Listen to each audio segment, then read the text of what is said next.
अब हवा बदल चुकी है। सनातन धर्म के नौजवानों ने भगवा रंग धारण कर लिया है।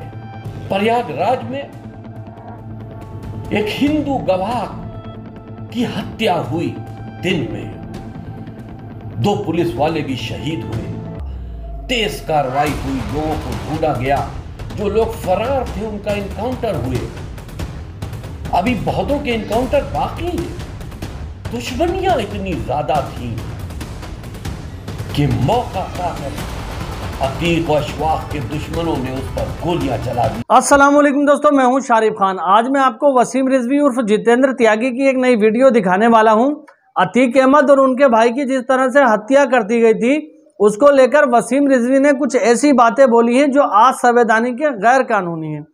मैं आपको वसीम रिजवी की वो वीडियो दिखाऊंगा जिसके अंदर वो चीख कर कुछ इस तरह की बातें कर रहा है और साथ ही साथ MIM पार्टी के चीफ असदुद्दीन ओवैसी को धमकी देने का काम भी कर रहा है। सबसे पहले तो ये इस वीडियो के अंदर कहता है कि असदुद्दीन ओवैसी जितना मुसलमानों को लेकर राजनीति कर रहा है, अतीक अहमद और उनके भाई अशरफ के पक्ष में बातें कर रहा है, उस सब सारी चीज को देखते हुए कहीं ऐसा नहीं हो ओवैसी जी कि आपकी गाड़ी भी पलट जाए। जी हाँ दोस्तों, इसका कहने का मतलब था सीधे सीधा असदुद्दीन ओवैसी को धमकी देने की कोशिश कर रहा है कि अगर अतीक अहमद और उनके भाई अशरफ के बारे में आपने ज्यादा बात को उठाने की कोशिश की तो कहीं ऐसा नहीं हो कि आपकी भी गाड़ी पलट जाए और आपका भी इनकाउंटर हो जाए। उसके बाद ये सीधा सीधा कहता है कि हिंदू लोगों ने अब भगवा वस्त्र धारण कर लिया है और किसी भी तरीके से अब ऐसे लोगों को नहीं बख्शा जाएगा। इस तरह की बातों का प्रयोग कर रहा है जो संविधान के हिसाब से बिल्कुल गैर कानूनी है, असंवैधानिक है। इतना ही नहीं दोस्तों, बड़ी बात यहाँ पर यह हुई है कि सुप्रीम कोर्ट ने जो इसकी जमानत दी थी वो इन शर्तों पे दी थी कि जमानत होने के बाद किसी भी विवादित बात में वसीम रिजवी उर्फ जितेंद्र नारायण सिंह त्यागी नहीं पड़ेगा। अगर ये किसी विवादित मामलों में पाया गया तो इसको पुनः जेल हो जाएगी। लेकिन इस तरह की भाषा का प्रयोग करने के बाद भी अभी तक ये बाहर घूम रहा है। इसके ऊपर बहुत ज़्यादा मुकदमे हैं जो इनने शिया वक्फ बोर्ड का पैसा खाया, गरीब लोगों का पैसा खाया और बहुत सारे इसके ऊपर शोषण के भी मुकदमे हैं। तो इतनी बड़ी बड़ी बातें करने के बाद भी एसी रूम में बैठा हुआ है ये, इसके ऊपर कोई कार्रवाई नहीं की जाती है। आखिर ऐसा क्यों हो रहा है? चलिए पहले वसीम रिजवी की वो वीडियो देखते हैं जिसे टाइम्स नाउ ने दिखाया है। टाइम्स नाउ को इसका क्रेडिट जाता है। असदुद्दीन ओवैसी साहब, आप कब तक मुसलमानों को रूए अफ़ज़ा का शरबत पिलाते रहोगे? अब हवा बदल चुकी है। सनातन धर्म के नौजवानों ने भगवा रंग धारण कर लिया है जिसे आप भगवा आतंकवाद कहते हो, जबकि भगवा रंग एक धार्मिक रंग है। आप हरा रंग पहनो तो आप आतंकवादी नहीं कहे जाते। हम भगवा रंग पहन लेते हैं तो हमको भगवा आतंकवादी कहा जाता है। यह आपकी हमारी सोच का फर्क है। प्रयागराज में एक हिंदू गवाह की हत्या हुई दिन में 2 पुलिस वाले भी शहीद हुए। सदन चल रहा था। माननीय मुख्यमंत्री जी ने कहा मैं इस माफिया को मट्टी में मिला दूंगा। तेज कार्रवाई हुई, लोगों को ढूंढा गया। जो लोग फरार थे उनका इनकाउंटर हुए। अभी बहुतों के इनकाउंटर बाकी हैं। जो लोग जेलों में थे उनको पूछताछ के लिए लाया गया। तो दुश्मनियां इतनी ज्यादा थीं कि मौका पाकर अतीक और अशवाक के दुश्मनों ने उस पर गोलियां चला दी और उसकी भी हत्या हो गई। बुरे काम का बुरा नतीजा ही होता है। इसी तरह के माफिया, इसी तरह के आतंकी एक दूसरे से संपर्क रखकर कहीं ना कहीं देश विदेश में कहीं ना कहीं आतंकवाद फैला रहे हैं, गैर मुसलमानों के साथ ज्यादती कर रहे हैं। यह बात सोचनी चाहिए।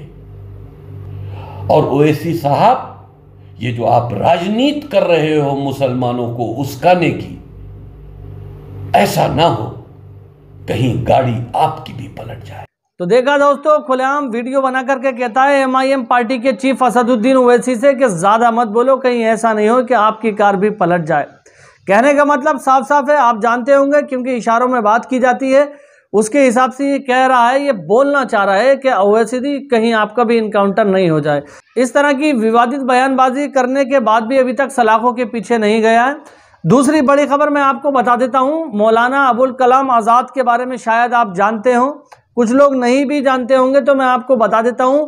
मौलाना अबुल कलाम आज़ाद जो भारत के स्वतंत्रता सेनानी थे, जिन्होंने आज़ादी की लड़ाई लड़ी थी और गांधी जी की बातों का समर्थन किया करते थे। अब ये बातें मैं क्यों बोल रहा हूं, बहुत बड़ा लॉजिक है, अभी सुनिएगा। गांधी जी की बातों का समर्थन किया करते थे और बहुत बड़े राष्ट्रवादी थे। देश के आजाद होने के बाद 11 साल तक भारत के शिक्षा मंत्री रहे।